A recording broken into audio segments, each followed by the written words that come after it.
কোনো ইবাদত করতে গেলেই মনে হয় আমি অনেক গুনাহগার, আমার ইবাদত কবুল হচ্ছে না, খুব হতাশা লাগে, কি করব? এটি শয়তান সাধারণত মানুষের মধ্যে সৃষ্টি করে। হতাশা সৃষ্টি করাটাই কিন্তু শয়তানের কাজ। অতএব ইবাদত করা আমাদের দায়িত্ব। ইবাদতের ক্ষেত্রে আমাদের লক্ষ্য রাখতে হবে যে আমরা ইখলাসের সাথে করছি কিনা, আল্লাহর সন্তুষ্টি অর্জনের জন্য করছি কিনা, ইবাদতটি সুন্নাহ সম্মত হচ্ছে কিনা, নবী সাল্লাল্লাহু আলাইহি ওয়াসাল্লামের বাতানো পদ্ধতিতে হচ্ছে কিনা।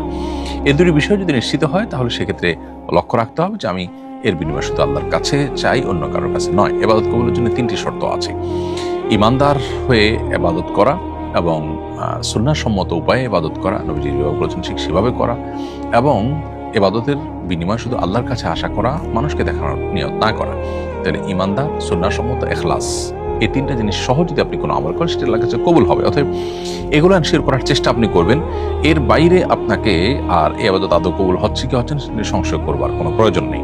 যদি অতিরিক্ত সংশয় করেন তাহলে ব্যাপারটি এমন হয় যে আপনি আল্লাহর ব্যাপারে অনাস্থা প্রকাশ করছেন, বা আল্লাহর কথার উপর আপনি ভরসা রাখতে পারছেন না, যেটা খুবই গর্হিত কাজ। এই জন্য এটা আপনার মধ্য থেকে দূর করার চেষ্টা করা উচিত। অনেক সময় ওয়াসওয়াসা বা খুঁতখুঁতে যে ভাব আমাদের মধ্যে, এটা শয়তান সৃষ্টি করে, সেটা থেকে আল্লাহর কাছে পানা চাইতে হবে, এবং প্রয়োজনে আপনি ওয়াসওয়াসার কিন্তু রুকিয়া আছে, সে রুকিয়া করতে পারেন। ইনশাআল্লাহ আল্লাহ তাআলা আপনাকে শেফা দান করবেন।